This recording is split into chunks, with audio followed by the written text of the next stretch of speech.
Welcome to Stroke of Genius Podcast, Survivor Experience. I'm your host, Aaron Avila. The purpose of my podcast is to give you, Stroke Survivor, a platform to come tell your story, help raise stroke awareness, and let other stroke survivors around the world know they're not alone.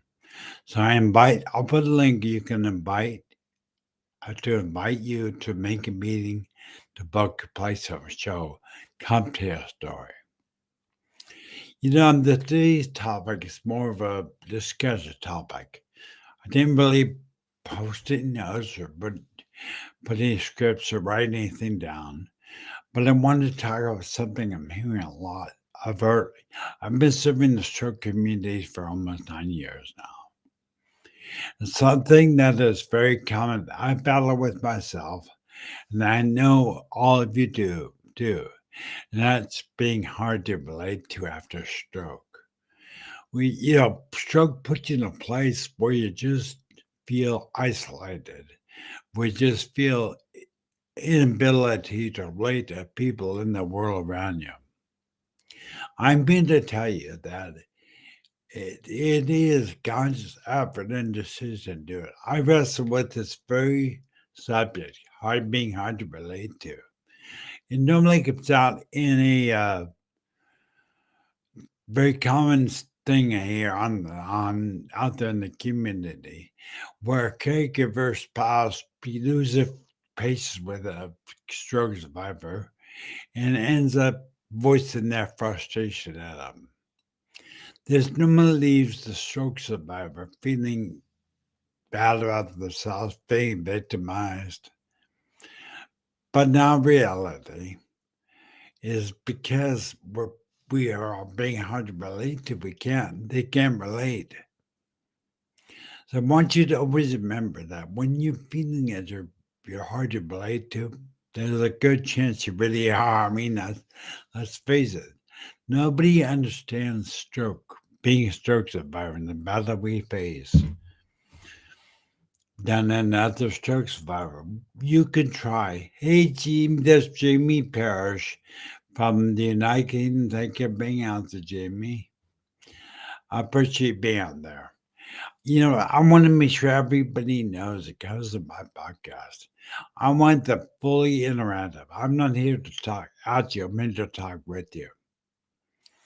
I want you to feel free to bring comments up, make comments, talk to each other, and chat, whatever. And this podcast streamed live on many platforms with video. But then I take this podcast, I strip the video, and then I get the actual podcast. Currently, my podcast is on C-Suite Radio. And you can just Google C-Suite Radio and look for Stroke of Genius podcast. I do my Survivor Experience on Wednesdays at 9 a.m. Pacific Standard Time. And I do my Executive Experience, Stroke of Genius podcast, Executive Experience, every Friday at 9 a.m. Pacific Standard Time. And that Friday show is really a mainstream business show. The only stroke about it is me. I'm the stroke survivor. But you want to get back to the subject. Being hard to relate to, feeling like you're being hard to relate to by others around you. There's some truth to what we feel. Stroke makes you feel, makes you think differently, act differently, and you are differently than most other people out there that have not experienced a stroke. But I want to kind of come up with a strategy of how to deal with that. I'd love to hear your comments in below. Put your comment whether you how you deal with feeling misunderstood, hard to relate to. How do you go with that? For me, a lot of times I'm out there, like I said, I've been serving the stroke community for almost 9 years now. And normally this hard to relate to comes out when the caregiver is frustrated, voices their frustration out on the stroke survivor. The stroke survivor internalizes it, takes it personally, and begins to feel like they've been unduly victimized by the caregiver, when in all reality they're not. The caregiver normally has no inkling, no insight into what we feel, and that's where we become hard to relate to. It's really important that you, stroke survivor, do not get down on yourself. Do not negative talk in your own mind towards yourself. Especially, now I'm going to say it, this is not easy because I do it. I rest with my wife getting frustrated at something I'm saying or something I'm doing or something I've done. And they have every right to be frustrated. I want you to be aware, stroke survivor, that your caregiver, your spouse, they carry such tremendous amount of stress. They have every right to show some frustration and let out that pent up frustration. So don't take it personally. Let them vent. But the main thing is don't do what I do most time and react. Just take it, realize that you're hard to relate to.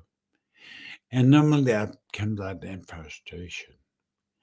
The strategy I use to help deal with being hard to relate to is don't negative self talk yourself.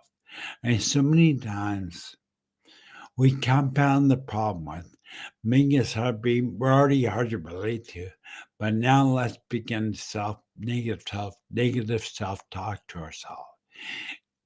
It will constantly push you down.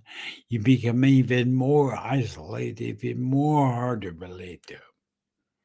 So let's start today changing our mindset from being hard on yourself and being feeling hard like we're isolated to just be more positive. When you have the thought in your mind begins to talk negative about yourself, turn it around. Say something positive about yourself. There, be grateful. Be grateful for something. Gratefulness, remember, gratefulness is a magnet for miracles in your life, stroke survivor. So if you want to see your life change, if you want to see your uh, reality change, be grateful. Grateful attract miracles. Thank you, I'm alive. Thank you, I woke up this morning. Thank you for my spouse. Thank you for whatever the bird singing, whatever you have in your heart, make it yours. And just begin throughout the day, starting today, to repeat numerous times during the day what you're grateful for. And you may ask, what does that have to do with being hard to relate to? Because as you are more grateful, as you're more positive about yourself, you will be able to engage deeper with people around you.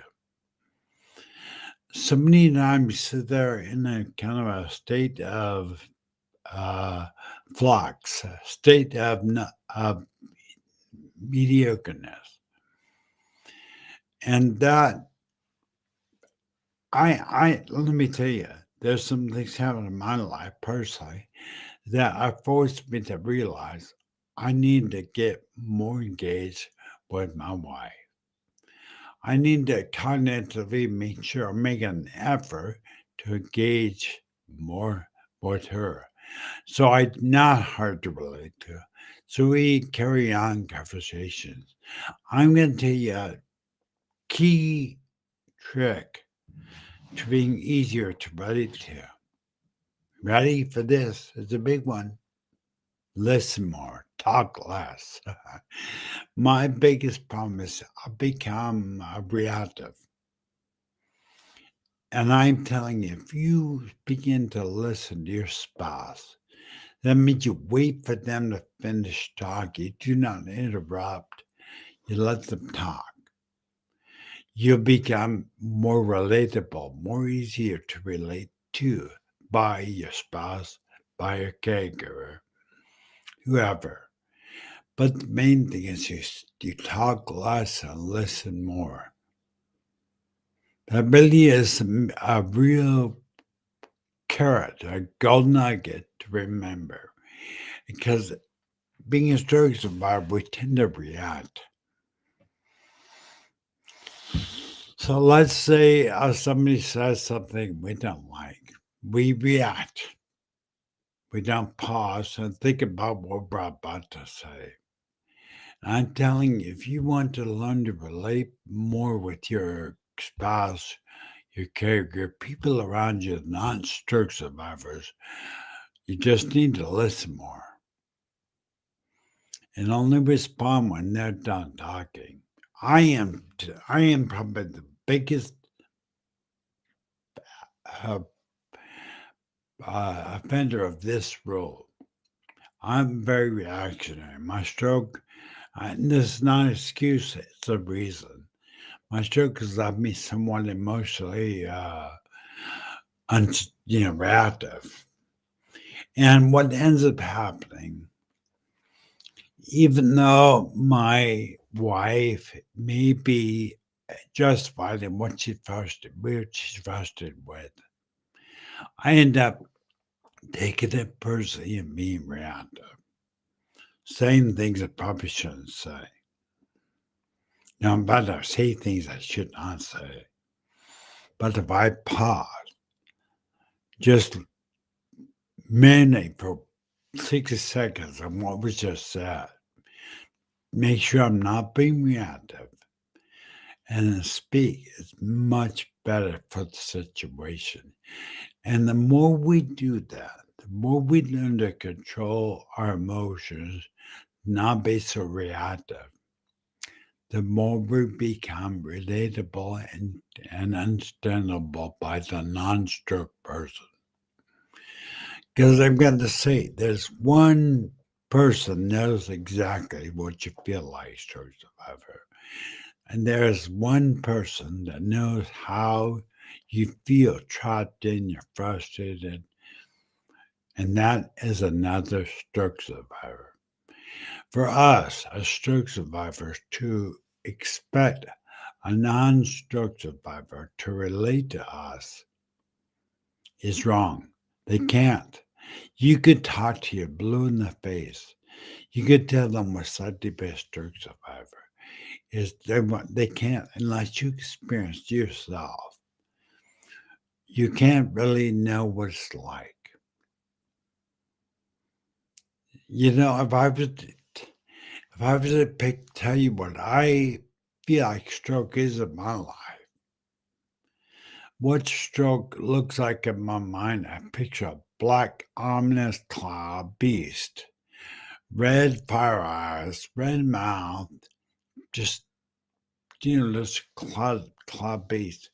Now, to expect a non stroke person to relate to that story be almost impossible to expect. So I'm telling you, stroke survivor, do not expect your caregiver to understand you, to relate to you, because they cannot. They try.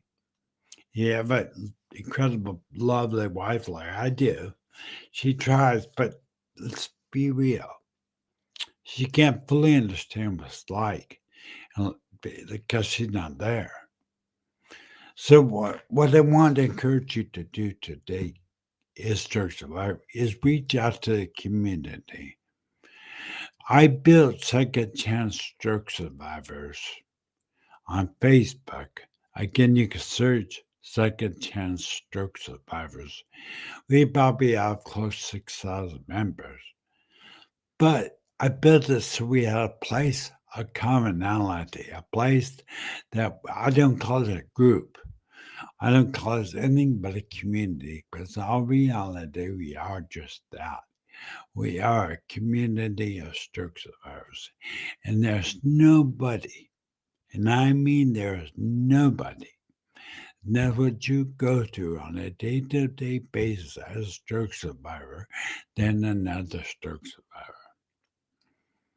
So I'm going to encourage you to reach out in within our stroke community, second chance stroke survivors, and reach out and just say how you feel. Say hi, something. Just engage with your other stroke survivors, and they are from around the world in our group. I'll give you a prime example. I have this stroke survivor family in the Philippines. His name is John. John, he was a high-end graphic designer for a firm in Dubai. He has a stroke, major stroke, doesn't walk, can't talk, hasn't talked for years, hasn't walked for years.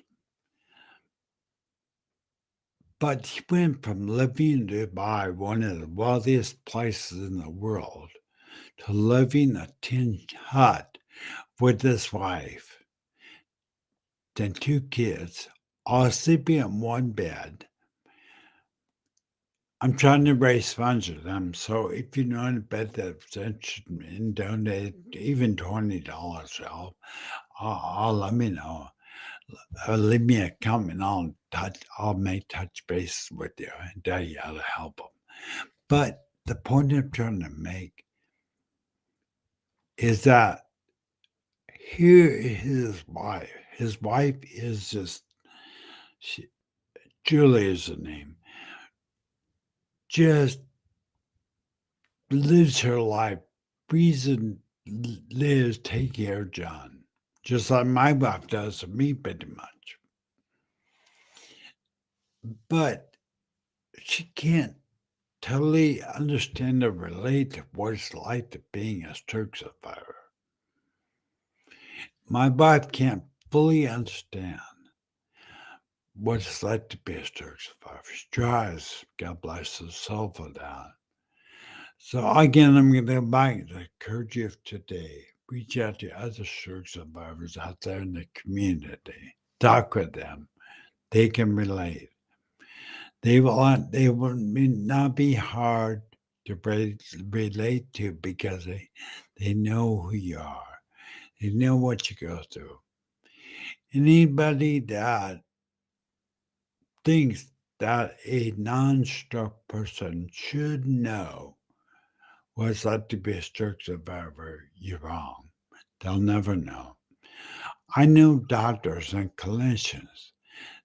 They get close, but they don't know what's like. They know what's like on a piece of paper, what we tell them. So it's important that we do not react to any circumstance, that we talk less and listen more. Really important.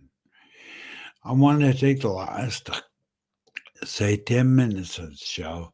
I want to talk about something else.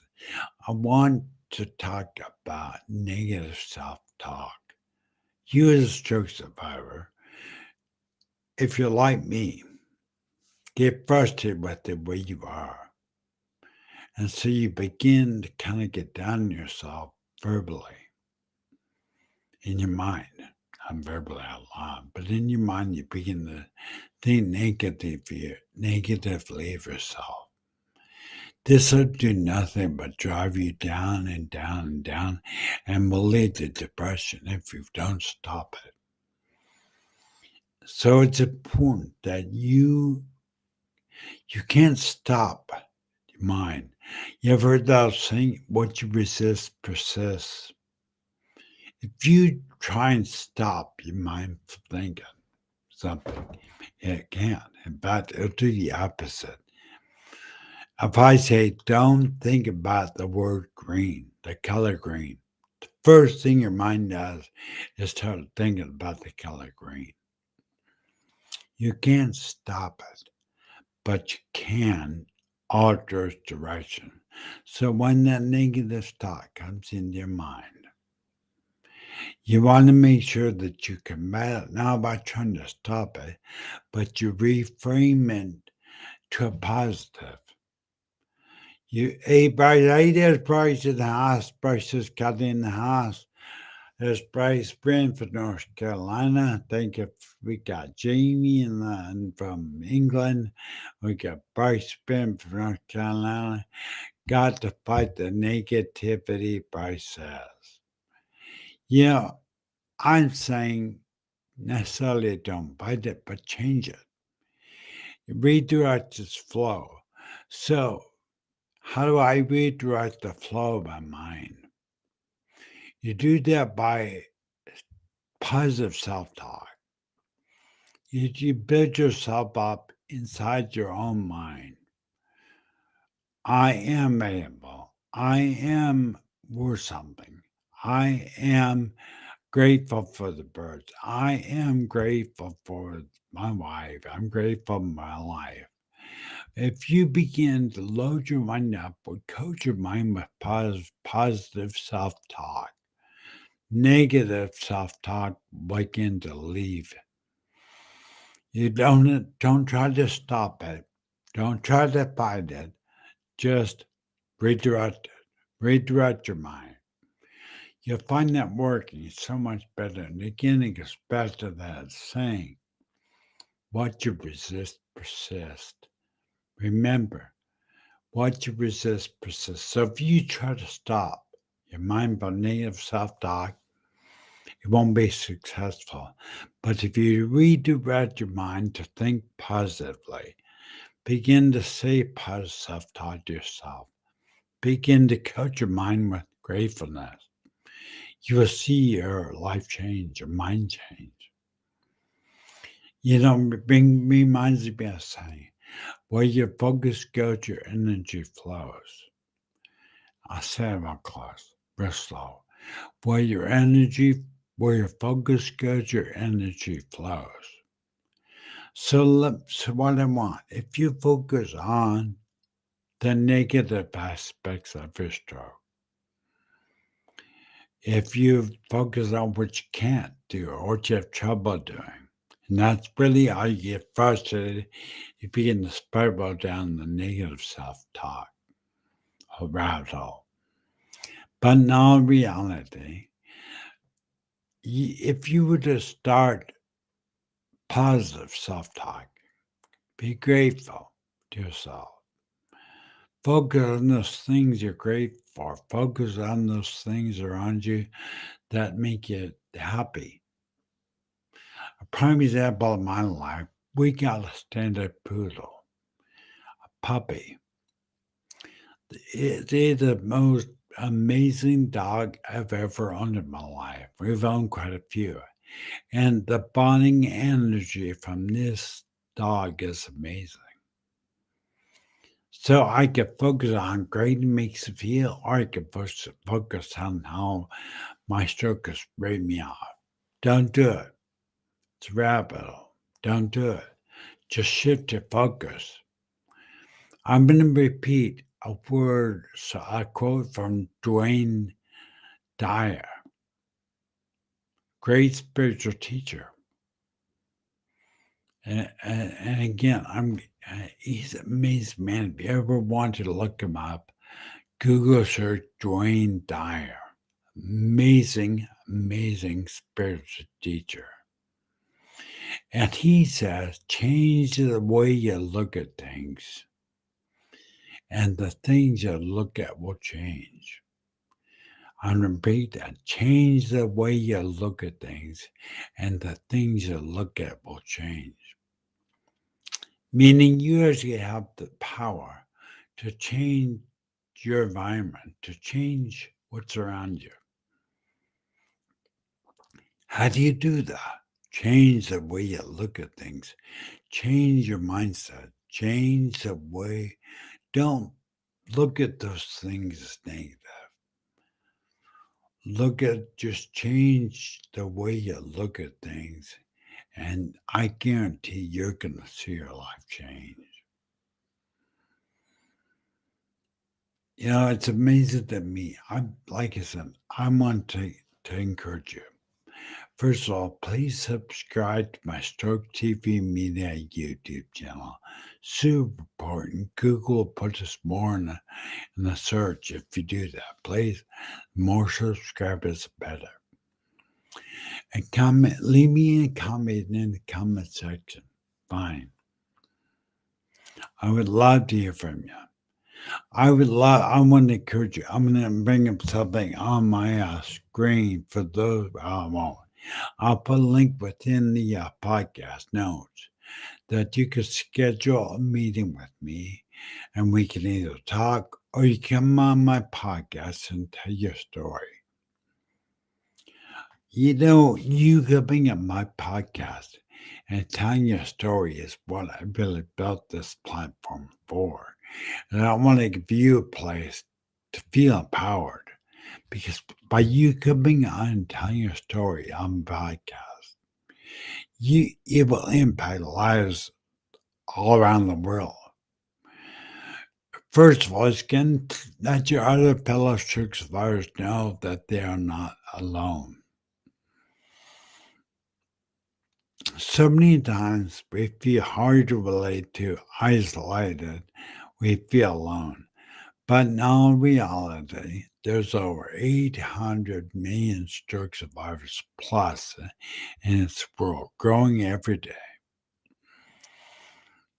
So when you come on here and you tell your story, you let them know that they're not alone. And that is a great way to be. It's a great way to feel like you're not alone.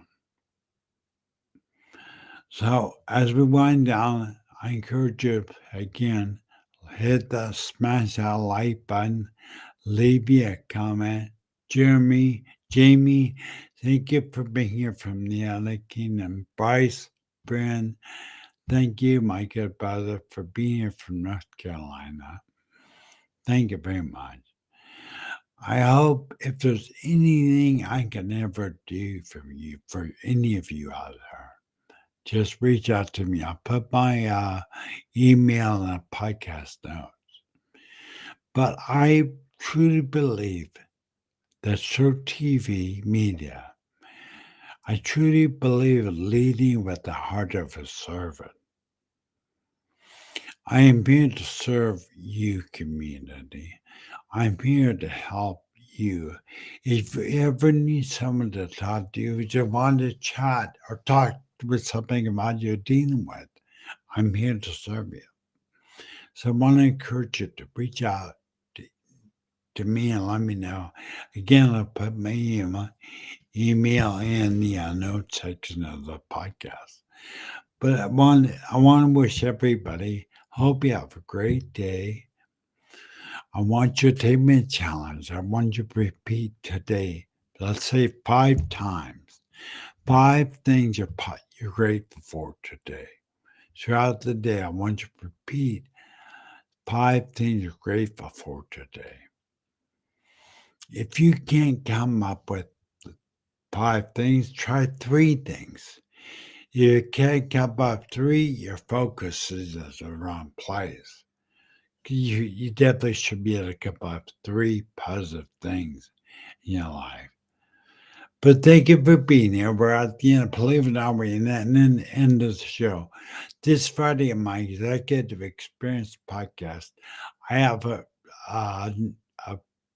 clinician come on my show to tell us about neurofat. Pretty amazing. It's a breakthrough technology called neurofat. It's pretty amazing. Anyway, everybody have a great day. Keep it on to you, Brother Bryce. Appreciate the comment. Love you guys. Bye.